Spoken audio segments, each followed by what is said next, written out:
Hey, what's up, y'all? We're back with another one.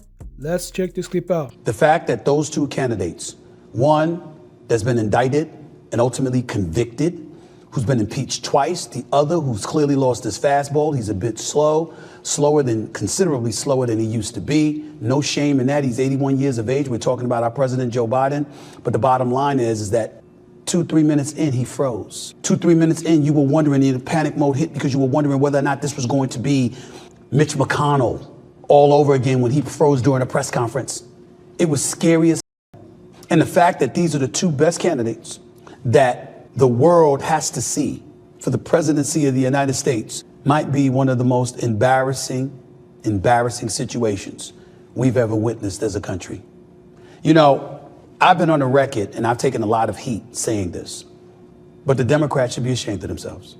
It's a national disgrace that since 2016, you didn't have enough of a bullpen and you left folks to depend on Joe Biden.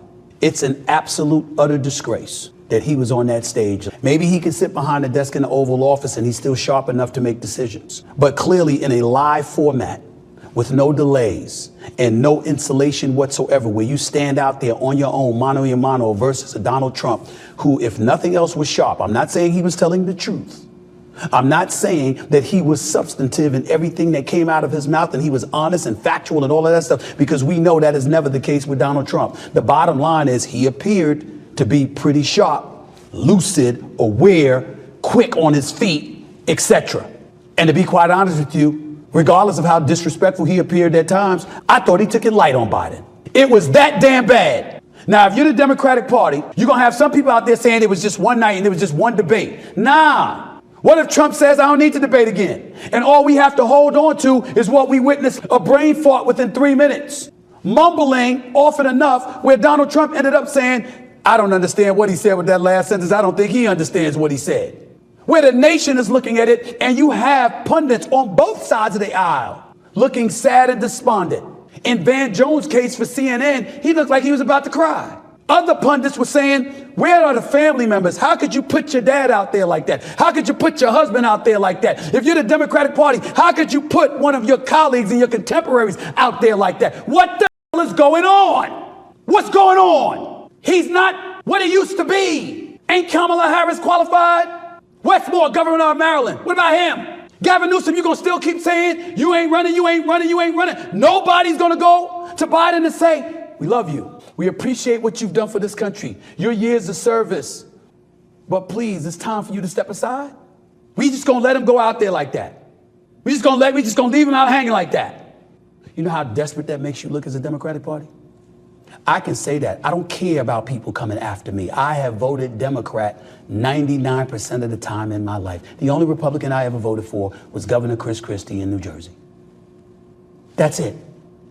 Don't come to me telling me as an American citizen I don't have a right to look at what I saw last night and be incredibly concerned. I understand this isn't the first romp we've seen in the debate. Barack Obama got destroyed in his first debate versus Mitt Romney. And he came back like a winner thereafter. But in the very first debate against Mitt Romney, it should have been a mercy rule inserted. It was that bad. But he's young enough, vibrant enough, intellectually heightened, obviously quick of foot, knowing, substantive, combative, etc., etc. He didn't have Father Time operating against him. There is no shame for Joe Biden. If you're listening, Mr. President, there's no shame in stepping away because you acknowledge you just don't have it anymore. Not on that kind of platform, but that's just me. Joe Biden, as far as I'm concerned, needs to step away. Kamala Harris needs to be inserted immediately as the candidate to go up against Trump or get somebody else up. Hey, what's up, y'all? I want to thank you so much for tapping with me. In the clip I will show y'all, that was Stephen A. Smith. He decided to go in on Joe Biden because Joe Biden and Trump, they had a debate last week. And as you saw in the debate, Joe Biden, he had no chance against Donald Trump. And pretty much all through the debate, Joe Biden, he looked confused. He didn't know what to say. And you could definitely see that he's not fit to be a president. And he even said one day after that, I'm not the same guy I used to be when it comes to being alert, but I'm still here. But you can't think like that, because you need to realize that you are responsible for a whole country.